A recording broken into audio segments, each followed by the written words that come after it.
Before we get started, I know everybody here is going to be on their best behavior. Yes? Yeah! I'm going to hold you to it. Do not embarrass me in front of these people.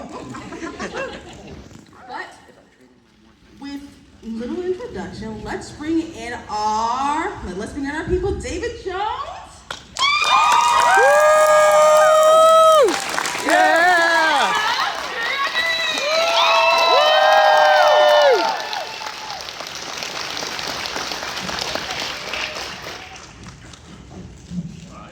Hello, you two.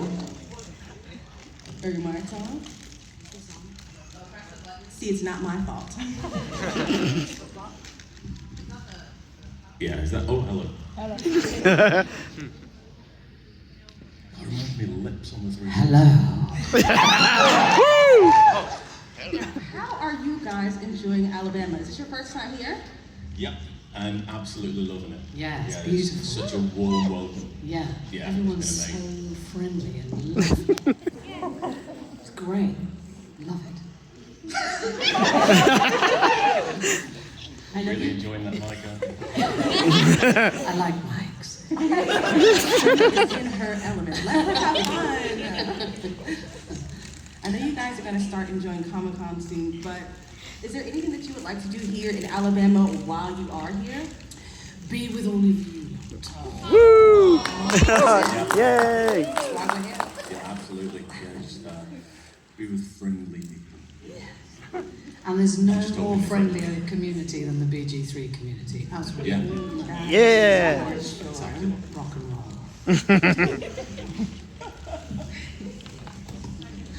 Jet lag.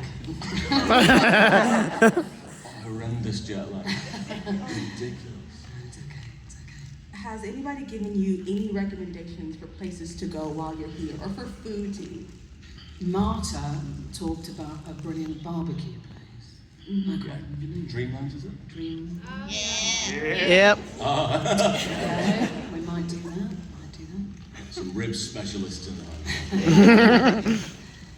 Just exploring, really. But I mean, we're here. This is why we're here. So, Yeah, to be with you. absolutely. Well, I understand that you guys are in Baldur's Gate. Are you guys personally gamers? I am. Yeah, too much. Very good point. No such thing, you're right. I wasn't with computer games, but I really like role-playing, tabletop. So I used to do that.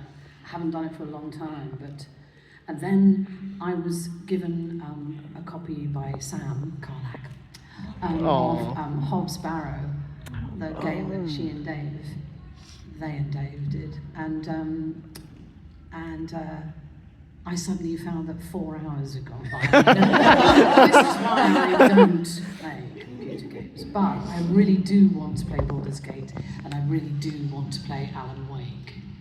So 1 and 2. So yeah. Yeah. If you do finally play through Baldur's Gate, is there like a companion that you have your eye on? Aww. That's a great pick. Well, probably Carlack actually, and actually also Jahira. Big up. Oh! Woo! Yeah, Jahira and Carlack and Halsin. Will. And Will, yeah. Blade of the Frontiers. And actually, as Minthara has quite a soft spot for Gale, I think. I'm definitely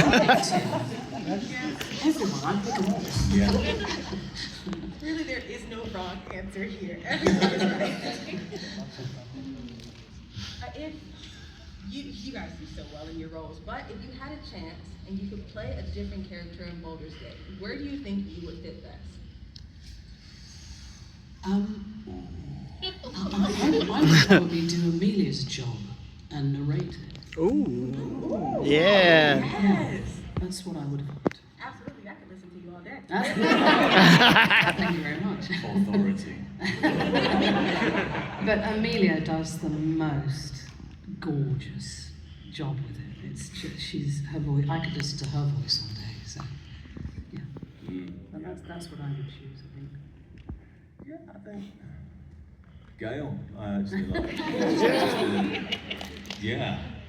It's just sassy, stark, and just who doesn't want to eat boots? I know this might be a touchy question, so feel free not to answer, but nobody here is going to tell. Who's your favorite co-star?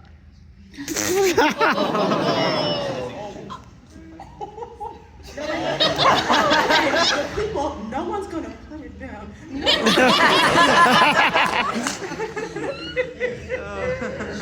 It's just for me. Yeah, there's no way it's Sam. I want you to know the man in the front here Sam. gave them an easy way out. Yeah.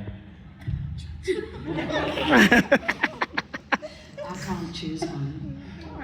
I've known her for years. I've Yeah, known Sam for I'm years. extremely. That's the only way. Yeah, I'm extremely fond of Sam. I'm extremely fond of all of them actually, because a few people knew each other beforehand, but I didn't really know anybody except that Tracy and I have had a very similar sort of career path. Yeah. So Tracy, I'm extremely fond of Tracy and Tim Downey as well, and definitely Sam. Oh. But everyone in this cast has been phenomenal. But of course, we love everybody. You guys have had a lot of roles. Feedback.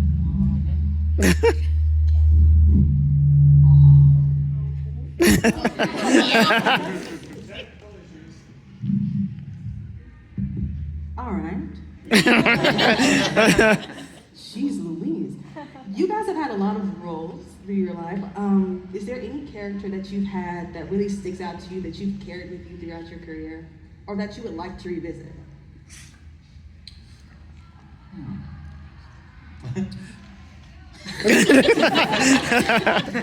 Well, Minthara. Woo! No, not really. They all stay with you.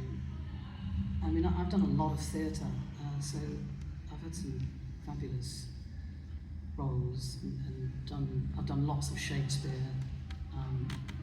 So I love Shakespeare. I would happily revisit Shakespeare anytime. But I would like to revisit Minthara, actually. I really would. I'm hoping that they will do a BG4. I'm not saying they are. I'm just saying. I wish somebody would, because it would be great to go back to her. Definitely, I love her. Definitely, if they've got the same writers, because Yes. I think it's astounding. But I'm not entirely sure if that would be the case. So I don't know. When I started out on video games, there was my first game actually, the Strollergaster. There was the guy in that, Simon Foreman, an actual doctor in the late 1500s. He was really fun to play, and he sounded nothing like me, which is nice. He was all like this. just for really funny writing. And Dominic Myers in Planet Zoo as well. Really like that. Completely the opposite of Halsin. Just all about the money and hated animals. Wow. But yeah, that was fun. With all these roles that you guys have on stage, off stage, behind the camera, like in front of the camera, how do you compare to being on stage and then being behind the mic?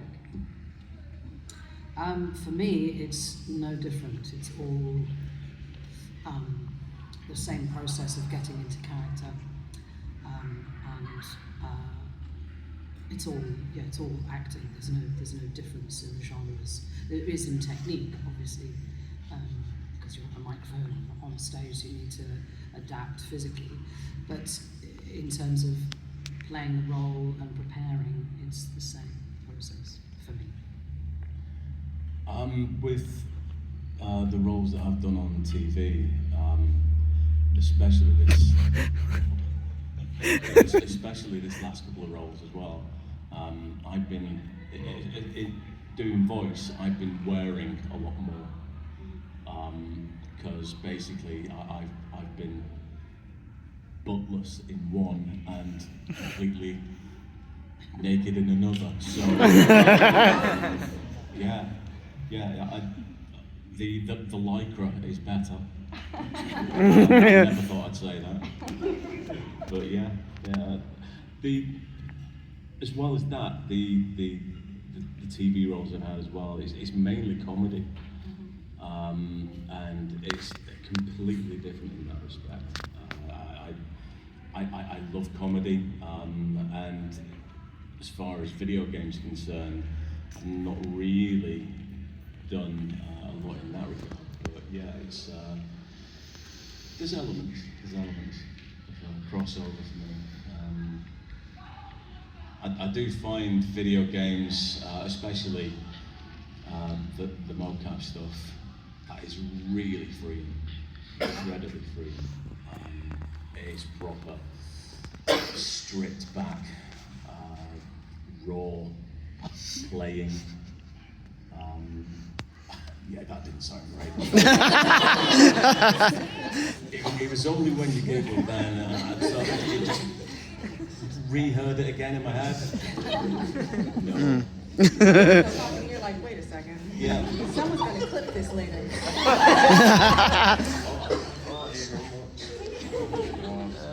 All right, well, we have an eager crowd in front of us, and I'm sure plenty of you have questions. So let's get some of those.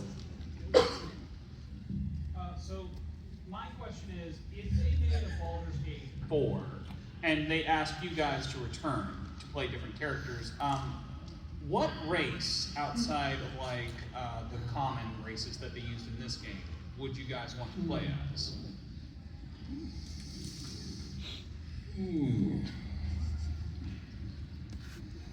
I can't say wizard. Just stick with drow, really. I think they're the best.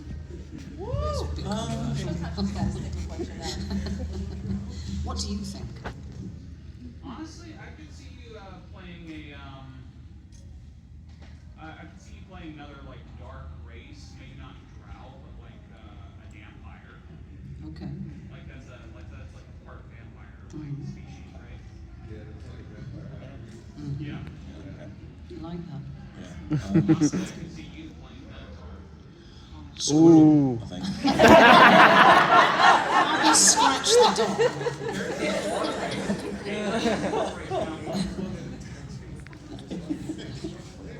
We've got some questions up here in front. How about Luffy? I'm coming. If Larian Studios approached you for their next Divinity game, would y'all be interested in playing in that? Divinity game? Yeah, I did 1 and 2, so I'm definitely up for that. Yeah, for Yeah, sure. yeah, They were definitely. great fun. Really great fun. They've been a fantastic studio to work with. So yeah, all day, every day. Yeah.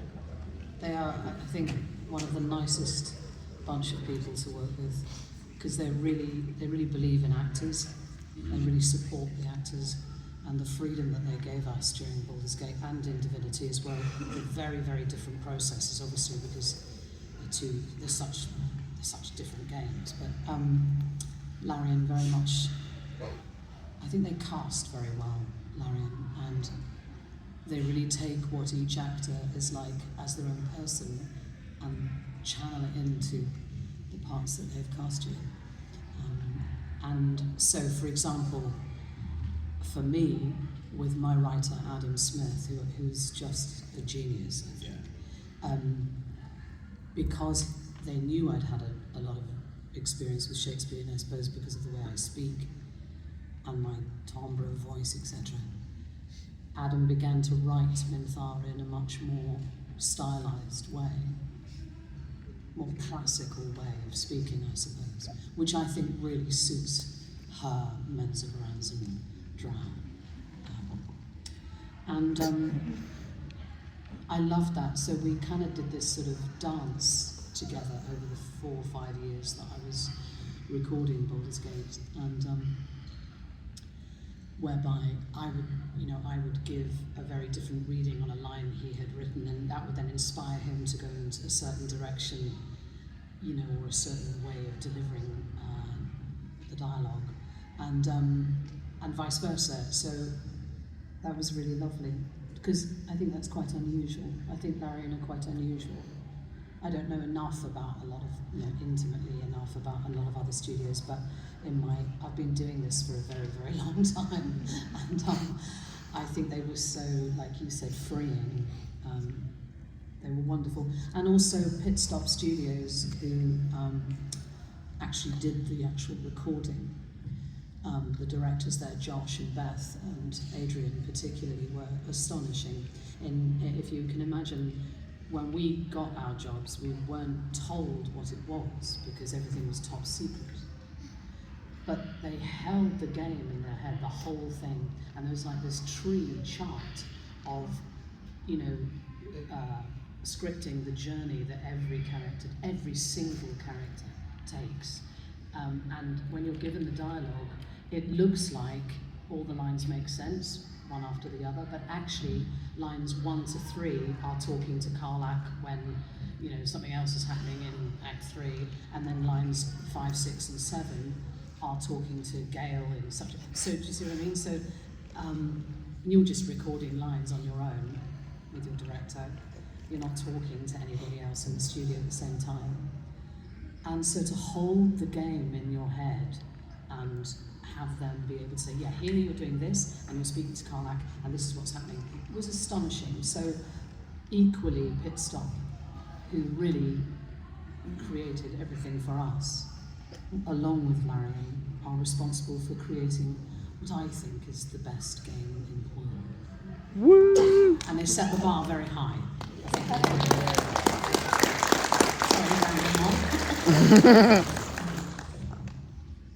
Yes, same. Hello. I wanted to ask if there are any aspects of your characters that you enjoy or that are not as well talked about or not as well known. That's a good question. Things you kind of have to talk to the character, like dig a little bit.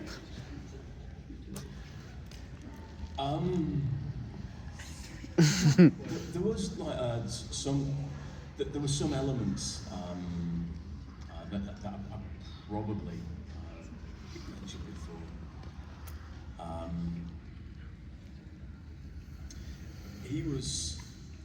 He's gone through trauma, quite a lot of trauma, but it wasn't really addressed until like a patch quite late on, in the epilogues. You can see that I probably do need to take another look at that and probably reflect on it more. But at the same time, he is 350 years old, and chances are that he's come to terms with it quite a while ago, which is basically when you find him, even though he's got a lot on his plate, he's still kind of chill. So yeah, it's if there was a BG4, I'd probably like to delve into that a little bit more. Yeah. I like Minthara's resilience, and I really love her very deeply, actually. I think she's very misunderstood.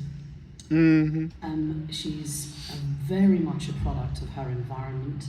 You try being brought up in men's Halsin. And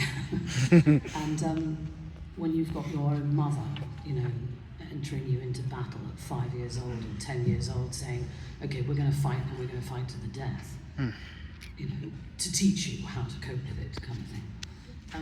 That's pretty gruesome. And but she's also incredibly funny. To have developed a sense of humour out of that kind of... I know that she has had a privileged upbringing, but to develop the sense of humour that she has, which I think is wonderfully dry and droll, is fantastic. She's also incredibly loving, incredibly loyal. When she falls in love, she falls really hard, and cannot abide betrayal. Is fiercely dedicated. So if you have her in your party as a companion, She's, I think, a badass warrior. And because she's so loyal and will do anything for you, but obviously woe betide if you cross her.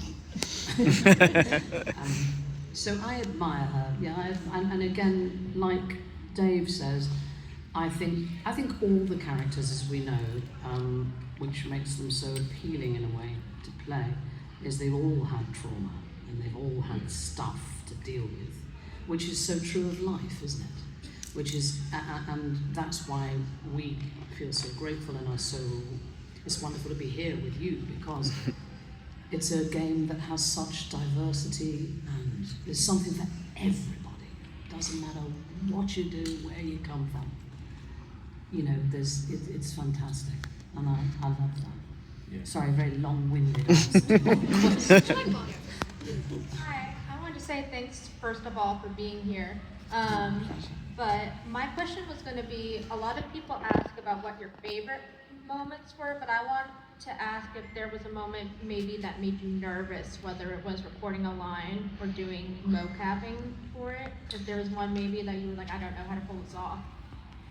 Yeah, I remember being in the studio when Josh Whedon, head of Pitsop, and I looked at each other and burst out laughing because it said on I can't remember exactly what the line was, but it made a reference to Minthara being pregnant. And we both went, what? Which part of the tree is that? Whose baby is it? And then of course they went, no, we're not going down that. Larry was like, no. We toyed with it, but no, it's fine. And so that was very nervous. Yeah, so I remember that one.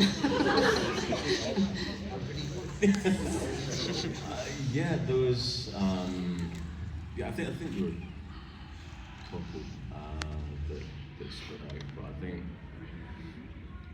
when he was kidnapped by Orin, and spoiler alert. When he's kidnapped by Orin, and basically she turns up as Halsin. Because then that's basically me playing Orin, playing Halsin. It was that added layer, which made it a really interesting scene to do. But at the same time, it was not so much out of a comfort zone. I think it was just because I knew it was quite a big scene anyway, and the gosh, you put him through the ringer on that was a really like heartbreaking scene to do as well. So I think basically going into that session, that was. I remember I was not so much nervous, but probably anxious going into it. I do remember another point actually, when because you don't get the lines, the dialogue, like weeks before to prepare or anything like that, because everything's NDA, so everything's like, as I said before, top secret. So you maybe get the dialogue the day before or something, so you've got to quickly look through everything and you prepare as much as you can. And I just remember seeing this word no, and lots of exclamation marks. I went, oh my God, what's happening? And then I got in the studio again with Josh, and he said, oh yes, this is the point where Ketherick orders you to be dragged away to the dungeon because you failed in your task, and he's going to kill you. Like you said, I got really anxious, I was really upset by it, and so that no is really me genuinely going, no, it's wrong, it's all wrong. So I remember that. That was very nerve-wracking. Hi, I was wondering, what was your reaction? How did you feel when you learned that your characters were added as companions, and not just companions, but romanceable? Because I know at least for Halsin, he wasn't supposed to be at first, and I can't imagine the game without these two characters. They bring so much life, and I love having them in my camp, so I just was wondering what your reaction was to that. Yeah. Well, as regarding the companion stuff, I was like, overjoyed, obviously. Basically, it was all based on the feedback from everybody's feedback from my early access. And then that also fed into the romance element. And both things are from Larian reading everything. And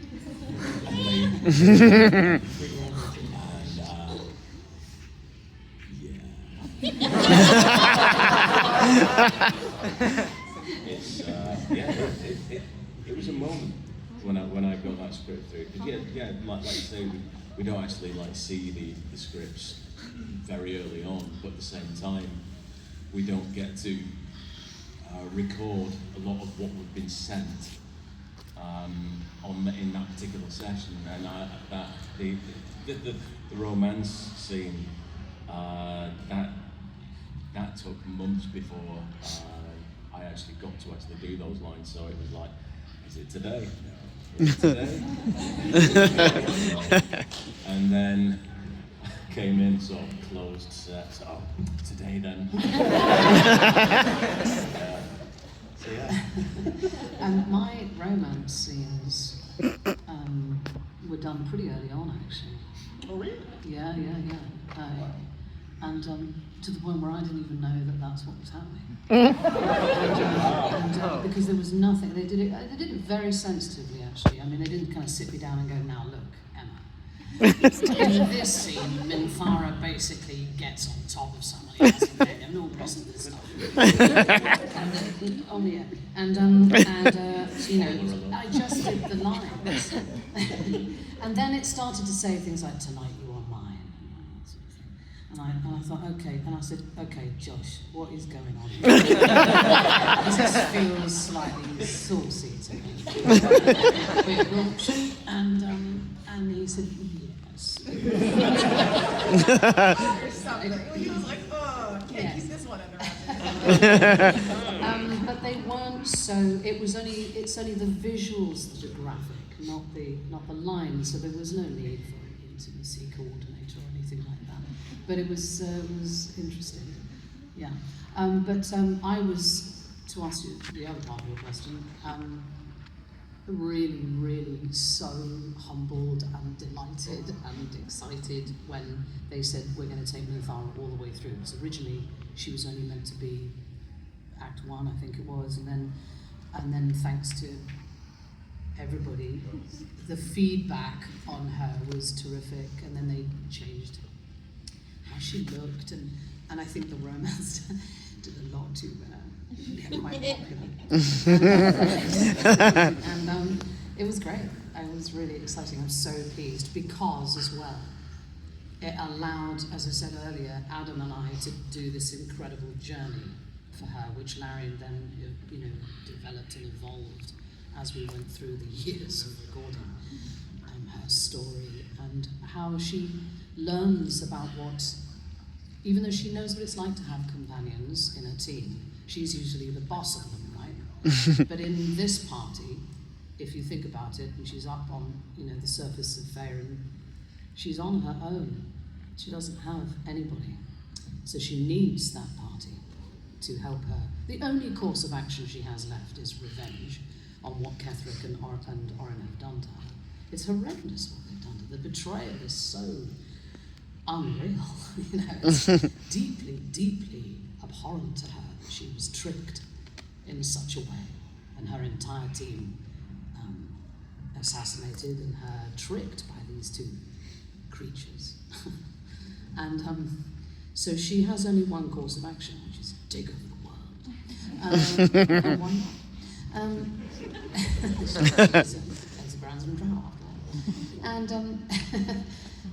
but she has to learn to trust the party, and that's phenomenal for her. So I'm rambling on again about her. To answer your question. So I was really happy. Good, thank you very much. Thank you. Some of the other actors did a a streamed Dungeons and Dragons game. Right here. Back here, sorry, hi. Right here. Oh, sorry, hi. Sorry, would you guys be interested in like doing something like that, streaming a Dungeons and Dragons game? Can you say the whole thing again? Sorry. Yeah, no worries. So some of the other actors streamed a Dungeons and Dragons game. Would you two be interested in doing the same thing? Yeah. Woo! That'd be really cool, especially with them. Yeah, I have been meaning to, and hopefully this next few weeks. Yeah. Yeah. Yes, we'd like to. Yeah, I had a question. Being as you were talking about the topics of romance, how do you, and I can't believe nobody else has asked this, the bear. Sorry, I just heard romance and the bear. How do you feel about romancing the bear? How do I feel about romancing the bear? Like morally.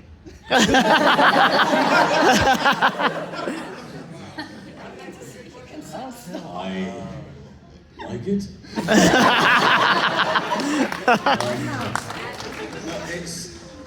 I think I'm probably going to have to cross that bridge when I come to it.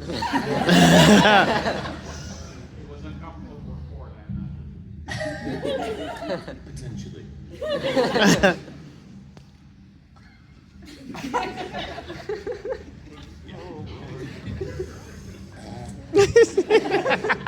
It's potentially uncomfortable for the bear. Yeah. I haven't actually thought of that, but yeah, potentially. I had a question. I was actually curious on what y'all's favorite line of dialogue was for each character in the game. You have the big one. That's a good one. Well, I like Minthara's classic favourites like I will never tire of sitting on dead men's thrones, which I think is just such a wonderful line.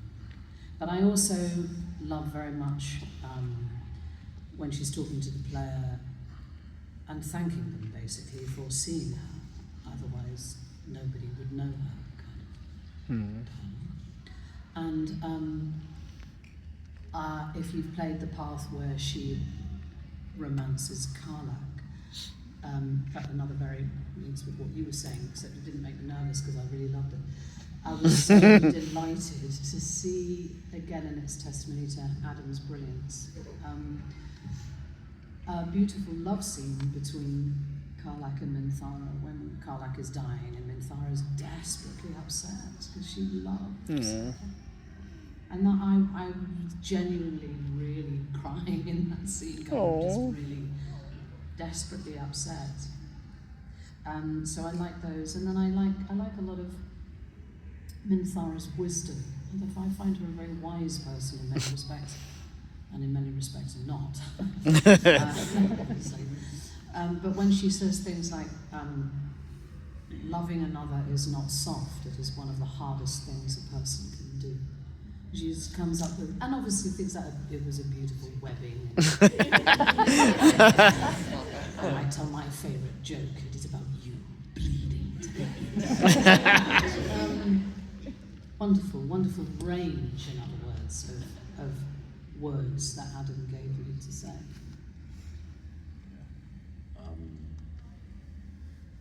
Ducks. I like ducks. That one obviously has like brought me like quite a lot of ducks. A lot of like lovely interaction with fans, especially, and the glorious artwork and the just lots of just joy, really, which is really nice. Considering a lot of the story can be like quite dark. But yeah, he's a big lovable balloon, and it's just something nice and obviously got not the the sexual romance lines, but a lot of the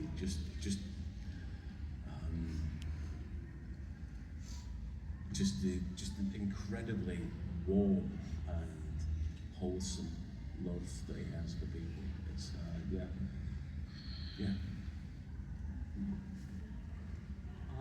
With a game like Baldur's Gate that was in production for with a game like Baldur's Gate that was in production for so long, what was that recording process like? Were you in the booth for like a month straight, or was it on and off for years, or yeah? On and off for years. So on average, I would go down, I suppose, once a week for maybe 3 weeks, and then there'd be nothing for like 4 months, or well, less than that actually, like 2 or 3 months, and then a great run of sessions again, and then once a month or something like that, over the course of, I think almost 5 years or something, which was extraordinary, really amazing. But they try not to, because it's quite, as some of you may know, if you're voice actors, it's hard work. And particularly in a game like Baldur's Gate, where it's all acting, as I said before, so and also because it's motion capture, you're physically in it. So they try not to give you too much in any one session, because otherwise that would just be too much to cope. However, having said that, they were in such a rush to finish it towards the end that I was there all day, every day for a good 3 or 4 weeks. And that was hard work. It's harder than doing theatre, because it's very intense, because you're having to technically think about things, technically think about the motion capture, and play your character. And figure out, there's a great adage in all acting, but particularly voice acting, which is if I, the actor, see it, then you will see it.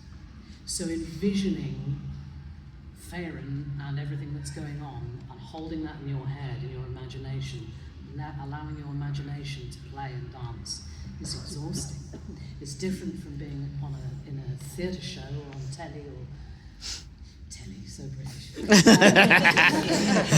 TV and film, because the set's there, isn't it? And the costumes and the wigs and the makeup and everything else, and the other actors. But in voice work, particularly for games, same with animation actually, a lot of the time, no one is there in front of you. Just maybe an avatar on a monitor so you can kind of see what you look like, see how your movements are, and that's it. Everything else is happening up here, so you absolutely come away from sessions exhausted. So they try not to pile too much. And then also, once you've done your dialogue, you might have sort of fight lines of and lots of emotes and things like that to do. And I always ask for those at the end of the day, because if you do them first, your voice is wrecked, depending on your range and where you're pitching your character. So, kind of a long-winded answer. And thankfully, because they're normally at the end of the session, and basically they are purely voice as well. You don't have to do the performance capture for it. Oh, I do.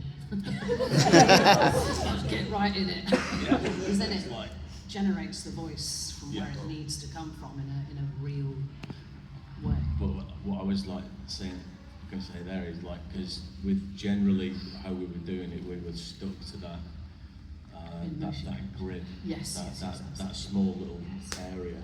With this though, you could actually just go around the entire volume and just scream like you've been kicked off a cliff while you're on fire.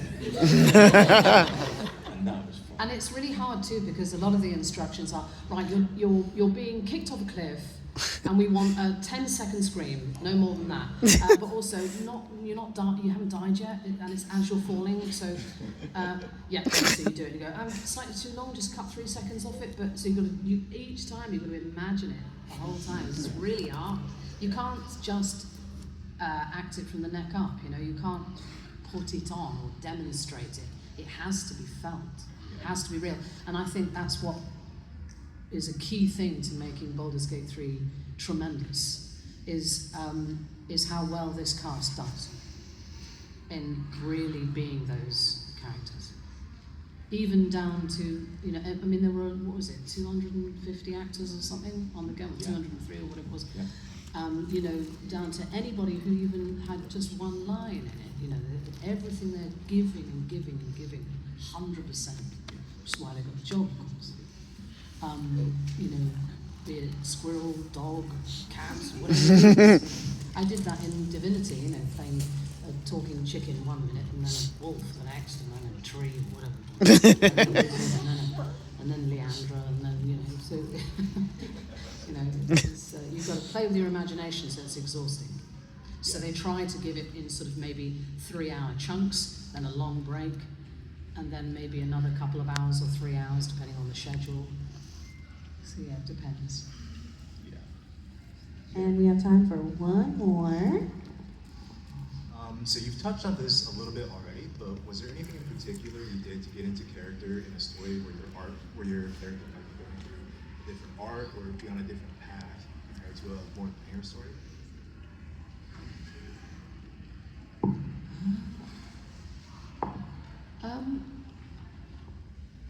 I just try to take the reality of the situation, really. And again, like I was just saying, I think it's testimony to all the actors and how good they are in Baldur's Gate 3 that they're able to take fantasy and make it real and really believable. So for me, it's the same process as I would use for anything, be it you know, Shakespeare or whatever the play is, or any TV role. Who is the character? Where have they come from? What are they doing? What do they want? Why are they there? Who are they speaking to? How do they feel about that person? And overall, what is their objective in the scene? What is it that they want? And that, when you start to answer those sorts of questions in your prep work before you get into the studio, and you warm up your voice and all of that, and physically, then that helps to open up the language and dialogue. And I'm also a great believer in really looking at the kind of language that your character has specifically been given. Because Minthara doesn't speak like Karlak, doesn't speak like Halsin, doesn't speak like Gale, etc., etc. And that's, again, as Dave was saying, testimony to how great the writers are on the game at Larian. And so for me, I like to play with vowel and consonant a lot, and the relationship with that, the spark of a vowel coming out of a consonant, what I call the dance between the two, because it gives the energy of the word and the energy of the line. And that was really, I found, a very important part of Minthara, because she's a character who likes to use words to get what she wants. And so how she says them, and pitch and tone and all the rest of it's really important. That kind of answer your question. So that was my prep work. Yeah, it's like the real people in extraordinary circumstances. Yeah. And so the only difference in any of it, where I had to like prepare differently, was again, like you're saying with Orin playing Halsin, we just had to get in a different mindset, a different frame of mind, and it was like I said, it was another layer on top, but really interesting. But yeah, pretty much exactly like needs a harden, just the short out of it. Yeah. Yeah. Method it as much as you can. But I think that's what makes, and games are becoming so extraordinary, aren't they? They're movies, really, you know. And I think they have to have actors who are able to do that, to play and to research it and to prepare as if they were doing a TV role, or a film role, or a theatre role. It's the same process for the actors, no different. Who are you and why are you there and why are you saying what you're saying? And if you can answer those questions, you're doing all right. And the skill, again, is to make that in a fantasy level. So I do a lot for a company called Games Workshop, Warhammer, in other words.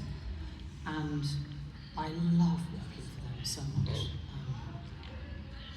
But again, it's about making that live and get into that world.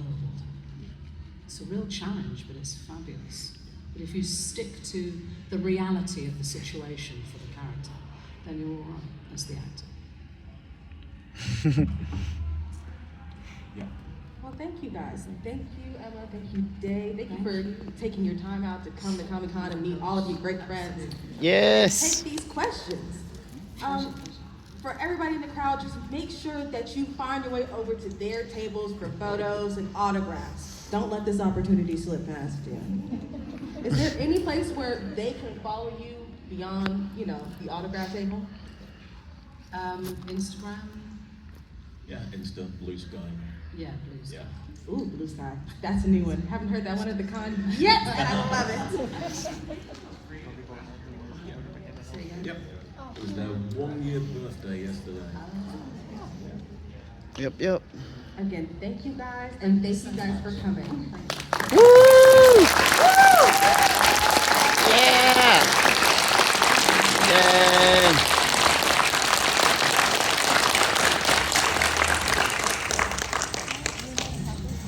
And we do have to flip the room so if everyone could exit in a demurely fashion, that would be